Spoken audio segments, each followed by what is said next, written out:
이곳에 오신 여러분들을 함께 주님의 이름으로 축원합니다. 오늘은 교회란 어떤 곳인가라는 것을 함께 고민하고 함께 나누려고 합니다. 여러분들이 생각하는 교회는 어떤 곳이라고 생각이 되어집니까? 사도행전은 교회를 하나님의 나라, 하나님의 백성이라는 개념을 기초로 하여서 교회를 세워야 된다라고 이야기를 합니다. 사도행전은 공동체가 무엇을 해야 될지 고민하기보다 우리의 정체성이 무엇인지, 우리가 누구여야 되는지 그것을 먼저 회복해야 된다는 것을 더욱 시급하게 우리 성경을 읽는 독자들로 하여금 이것을 분명하게 이야기하고 있습니다. 그렇다면 사도행전에 있어 성도들의 정체성은 무엇입니까? 바로 하나님 나라의 백성입니다. 우리는 우리의 교회의 사역을 본질이 아닌 기능으로 대체할 때가 참으로 많습니다. 그래서 오늘 이 시간 우리 교회의 본질이 무엇인지 그것을 나눠보려 합니다. 첫 번째, 우리의 본질은 성령님의 임재를 통해서 확신할 수 있다라는 것입니다. 뭐라고요? 성령님의 임재로 확신할 수 있다는 것입니다. 오늘 본문 4절은 이렇게 고백합니다. 4절, 지난주 말씀이죠. 사도와 함께 모이사 그들에게 본보하여 이르시되 예루살렘을 떠나지 말고 그들에게서 들은 바 아버지께서 약속한 것을 기다리라. 말씀에서 예수님은 부활 승천을 본 성도들에게 그들로 모이게 하시고 예루살렘에 떠나게 하지 마시고 주님께서 약속한 것을 기다리라고 말씀하십니다. 그 여러분들 약속이 무엇입니까? 말씀대로 주신 그 바로 성령님을 말씀하십니다. 5절은 그래서 이야기합니다. 요한은 물로 침례를 베풀었으나 너희는 몇 날이 못되어 뭐를 받는다고요? 성령으로 침례를 받으리라 하셨느니라. 그리고 8절에 나옵니다. 오직 성령이 너희에게 임하면 제일 먼저 뭐라고요? 오직 성령이 너희에게 임하면 너희가 권능을 받고 예루살렘과 온 유대와 사마리아와 땅끝까지 이르러 내 증인이 된다라고 합니다. 우리는 성령의 임재함이 있어야 우리의 정체성을 알 수 있습니다. 이 말씀에 우리는 도전을 받아야 돼요. 하나님께서는 우리가 먼저 무엇인가를 하기 원하는 것보다 먼저 성령님이 임재해야 된다라고 말씀하여 주시는 것입니다. 그렇다면 성령님이 누구이신지, 성령님이 오시면 우리의 삶이 무엇이 달라지신지 그걸 알아야 됩니다. 성령님은 우리가 예수님께서 십자가에 못 박혀 죽으시고 사흘 만에 부활하신 그 사건, 그 구속의 사건에 참여하게 하신 분이 바로 성령님이라는 것이에요. 믿어지지 않는 일들이 우리로 하여금 그 죄로 막혀 있는 그것을 바라볼 수 있게 하시고 믿어지게 하는 분, 그것이 바로 성령님이라시는 것입니다. 디도서 3장 5절에서 7절은 이렇게 얘기합니다. 제가 한번 읽겠습니다. 우리를 구원하시되 우리가 행한 바 의로운 행위로 말미암지 않고 오직 그의 국률하심을 따라 중생의 씻음과 성령의 새롭게 하심으로 나셨으니 우리 구주 예수 그리스도로 말미암아 우리에게 그 성령을 풍성히 부어주사 우리로 그의 은혜를 힘입어 의롭다 하심을 얻어 영생의 소망에 따라 상속자가 되게 하려 하심이라 라고 이야기를 하시고 있는 거예요.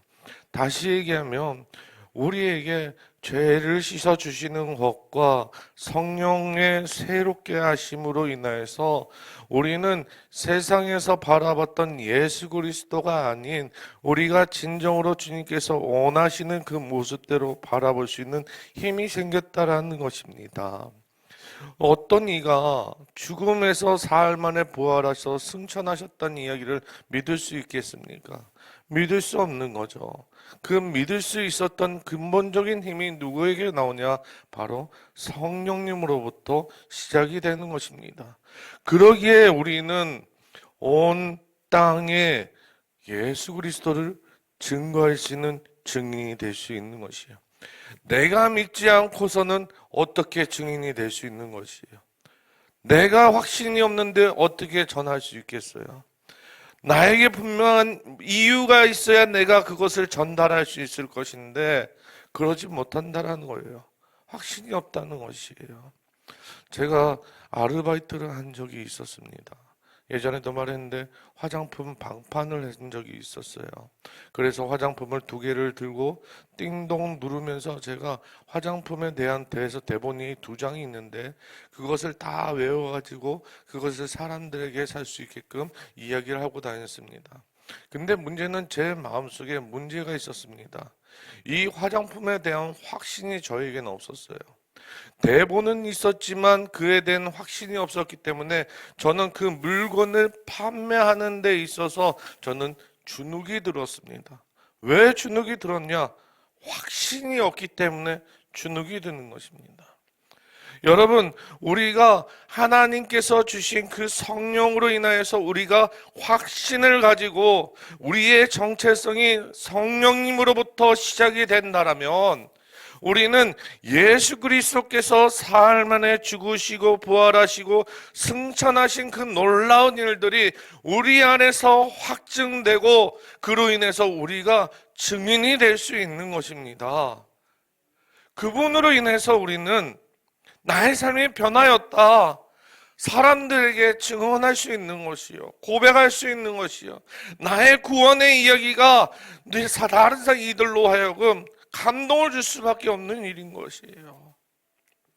그래서 오늘은 이 디도서 3장에서 조금 더 읽으시면 이렇게 나옵니다. 6절에 우리 구주 예수 그리스도로 말미암아 우리에게 그 성령을 풍성히 주사 우리로 그의 은혜를 힘입어 의롭다 하심을 얻어 영생의 소망을 얻어 상속자가 되게 하여 주신다라는 것입니다. 여기서 기억하셔야 될 것은 내가가 아니에요. 우리가예요. 우리가 그 성령님을 받아서 그 영생의 소망함을 얻고 우리가 그곳을 바라보며 나아갈 수 있다는 거예요. 하나님의 나라로서 상속자로 우리는 그것을 바라볼 수 있게 된다는 것이요. 어디요? 하나님 나라를 바라볼 수 있다는 것입니다. 이 말씀은 성령님께서 우리에게 성취하신 구속의 이야기들을 우리 안에서 다시 얘기하면 함께라는 것이에요.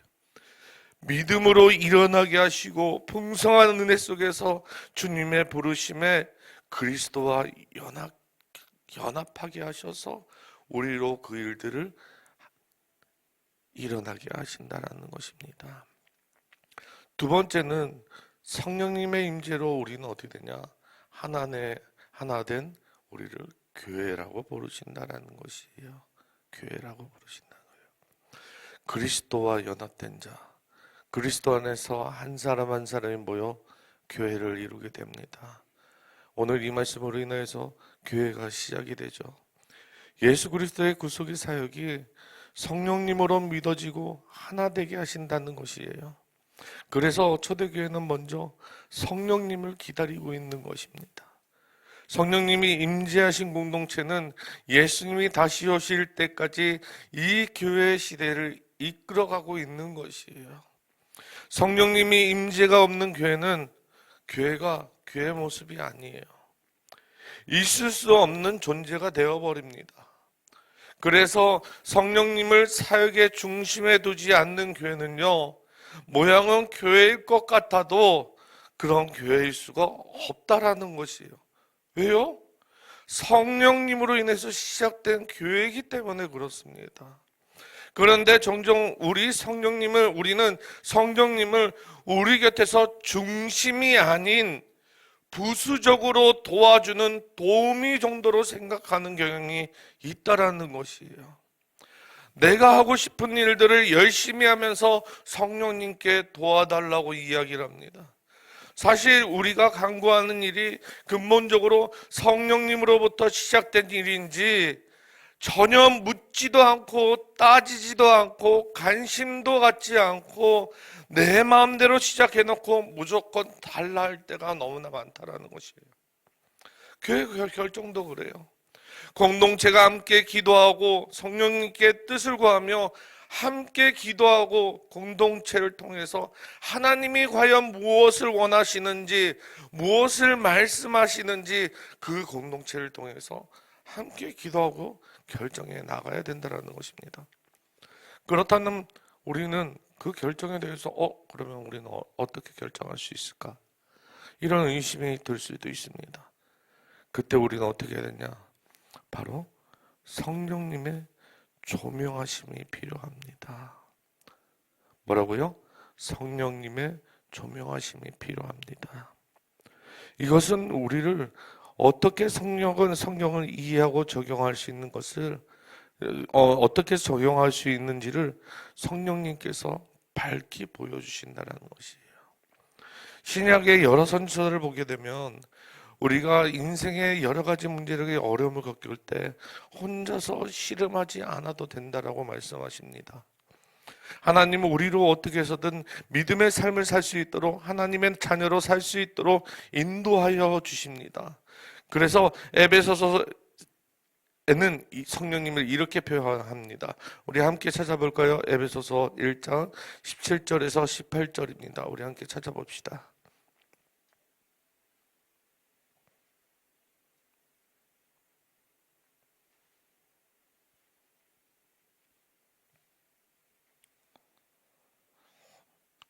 18절에 17절에서 19절입니다. 우리 다 같이 한 목소리로 읽겠습니다. 시작. 우리 주 예수 그리스도의 하나님 영광의 아버지께서 지혜와 계시의 영을 너희에게 주사 하나님을 알게 하시고 너희 마음의 눈을 밝히사 그의 부르심의 소망이 무엇이며 성도 안에서 그 기업의 영광의 풍성함이 무엇이며 그의 힘의 위엄으로 역사하심을 따라 믿는 우리에게 베푸신 능력의 지극히 크심이 어떠한 것을 너희로 알게 하시기를 구하노라. 아멘. 우리에게 어떤 것을 밝혀 보여주신다고요? 마음의 눈을 밝혀 보여주신 거예요. 그 부르심의 소망이 무엇인지, 우리로 하여금 무엇을 해야 되신지 보여주신다라는 것이에요. 또 여기서 중요한 것은 무엇이냐? 바로 지혜와 계시의 영인 거예요. 근데 여러분들 지혜와 계시의 영을 오해하시면 안 됩니다. 옛 선지자와 같이 주님의 계시를 새로이 받아서 전하는 것이 이야기하는 것이 아니에요. 신사도 운동과 같이 지통 계시로 하나님의 뜻을 전하는 것이 아니라 이미 계시된 성경을 더욱 깊이 이해하고 성경적인 이해로 사는 방식에 어떤 영향을 미치게 되는지 알게 하고 우리가 무엇을 해야 되는지 마지막으로 말씀대로 결정할 수 있는 분별력을 가질 수 있게 해주신다라는 것이에요. 그게 중요한 것이에요. 성령님을 더 깊이 들어가려면 고린도전서 3장 16절을 보면 좋습니다. 우리 고린도전서 3장 16절 어렵지만 한 번 더 찾겠습니다. 이것이 중요합니다. 고린도전서 3장 16절 우리 함께 찾아보겠습니다. 3장 16절 우리 다 같이 한번 읽겠습니다. 시작. 너희는 너희가 하나님의 성령인 것과 하나님의 성령이 너희 안에 계시는 것을 알지 못하느냐. 그렇다면 성령님이 어디에 머물고 계신다고요? 우리 마음에. 여러분 성전이 어디에 있나요? 우리 마음에 있는 것입니다. 여기는 어디죠? 예배당입니다. 예배당인 거예요. 성전은 우리의 몸인 거예요. 그 성령님이 우리 안에 내주하고 계신 것입니다. 그리고 우리 공동체에 내주하고 계신 그분이 신약 성경에서 성령의 은사가 구원의 약속으로 표현되고 있는 것입니다. 바울은 하나님이 우리에게 인치시고 보증하시고 우리 마음에 성령님을 주심으로써 우리에게 구원을 확증하셨다라고 이야기를 하고 있어요. 에베소서 말씀에 그렇게 나와 있습니다. 여기서 보증하셨다라는 것은 헬라어로 약정, 그러니까 다시 얘기해서 첫 예치금을 넣었다라는 것이에요. 조금 더 쉽게 설명하면 어떤 물건을 구매하고 싶습니다. 그리고 그 물건을 예약하기 위해서 그 구매한 물건을 지불한다는 뜻이에요. 그렇다면 그 지불한 물건은 누구 거죠? 내 건 거죠. 미리 지불을 했으니까 내 거죠. 언제든지 찾아올 수 있는 거잖아요. 구매한 것은 그 사람한테 속하는 것이고, 구매자는 정해진 기한 내에 나머지 금액을 지불하면 되는 것입니다. 근데 우리 성령님이 주어지신 것은 우리가 새 예루살렘에 들어갈 때까지 살아갈 수 있도록 하나님의 풍성함을 먼저 주시는 분이라는 것이에요. 이해되시나요? 하나님의 풍성을 우리가 살아갈 수 있는 능력만큼 그때까지 주시는 것이에요. 그리고 여기서 인치셨다라는 말은, 인을 쳤다라는 것은 계약서가 진짜라는 것을 증명하는 단어입니다. 우리 이거 옛날에 영화 보면 보이시죠? 초를 이렇게 녹여갖고 거기다가 도장 찍는 거, 그게 인을 쳤다라는 것입니다. 그 표식은 이 봉인은 약속이 지켜질 것이라는 확신의 표적이라는 것이에요. 그렇다면 우리에게 이 성령님의 인치심이란 무엇이냐? 바로 성령님께서 주님의 명령하신 것이 우리를 통해 이루어진다라는 것입니다. 그래서 오늘 8절 말씀 보면, 오늘 우리 사도행전 1장 8절 보시면 주님의 일에 있어 순서에 대해서 이야기를 하십니다. 오직 성령이 너희에게 임하시면 너희가 권능을 받고 뭐가 된다고요? 내 증인이 되리라. 성령이 임하실 때 우리는 능력을 받게 되어 있습니다. 여러분들의 삶에 있어갖고 여러분들이 성경을 읽을 때, 그리고 혹은 나의 삶을 살 때 여러분들은 어떤 방법으로 결정을 짓습니까? 그리고 우리 교회의 모습이 과연 어떠한 것에 있어 움직이고 있습니까? 전 그것을 물어보고 싶습니다. 저는 한동안 선교회 생활을 참 오랫동안 했습니다. 10년을 넘게 선교회 사역을 했습니다. 뮤지컬 선교회도 했었고요, 찬양 선교회도 했었고요, 고아원 선교회도 했었고요, 많은 선교회를 했습니다. 그럴 때마다 그곳에서의 예배들은 대부분 성령님께 갈구하며 의지하며 나가는 그 예배에 뜨거움이 있었습니다. 어떤 것을 결정하기 이전에 그들은 기도하며 준비하는 것이 있었습니다. 단 한 번의 예배를 위해서 기도하며 우리가 어떻게 해야 될지 물어보는 그 자세. 하나님, 우리가 아무것도 할 수 없음에 주님, 우리에게 능력을 달라는 간구하는 그 기도 제목들, 그들에게 있어갖고는 그들에게 생사를 걸고 하는 기도 제목이었습니다. 그 사역의 교회가 크든 작든 그것이 중요한 것이 아니라, 지금 현재 내가 하나님의 일을 감당하는 데 있어서 내가 성령님의 임재를 통하여서 내가 이곳에 주님의 능력이 임하여서 내가 주님의 증인이 되게 해달라고 이 기도를 끊임없이 해왔습니다. 그런 기도 제목이 있으니 그 예배가 어떻겠습니까? 앞에 있는 사람보다 스태프로 일하는 우리들이 더 눈물로 찬양하며 기도하게 되었습니다. 우리 앞에서 드려지는 예배자가 먼저 준비되고 기도로 성령님을 간구하는 그 예배 자리가 성령님께서 진짜 부어주시는 그 예배 초소가 되었다라는 것이에요. 그 자리가 우리 단원이 40명이고 60명이고 모여있지만 앞에 2명, 3명이 있을지라도 하나님께서 부어주시는 그 은혜가 있었다라는 것이에요. 그 숫자가 보여지는 것이 아니라 하나님께서 그곳에서 보여주시는 그 숫자는 그 어떤 숫자보다도 더 크게 보여주신다라는 것이에요. 왜 그렇겠습니까? 성령님께서 그런 그 어떤 것도 중요치 여기지 아니하시고 우리에게 보여주신 것은 딱 이것이었습니다. 너희는 증인이 되어라. 성령님이 함께 하셨기 때문에 숫자를 보거나 그 세상에서 어떻게 생각하는 그거 어떤 것이 아니라 진짜 너가 봐야 될 나의 모습부터 증인이 되어 증거할 자들의 모습을 보아라는 것이에요. 그것이 참으로 중요합니다. 그렇게 보지 않는 예배는 무슨 의미가 있겠습니까? 우리 교회 안에서도 이러한 주님의 성령의 임재가 있기를 소망합니다. 우리 백향목교회가 진정으로 하나님의 나라의 백성들이 되기를 소망합니다. 공동체가 되기를 소망합니다.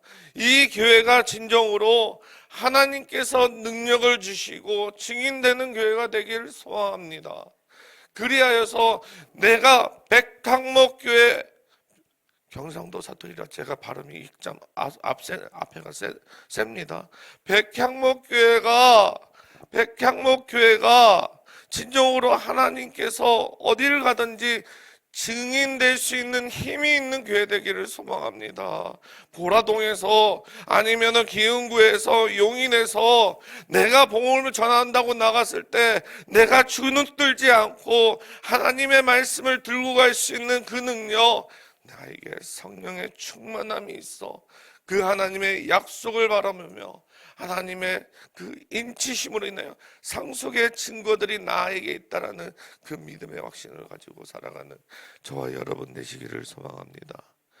이 새벽에 여러분의 이런 동원이란 은혜가 있기를 간절히 소망합니다. 우리 말씀을 위해 함께 제가 기도하고 마치도록 하겠습니다.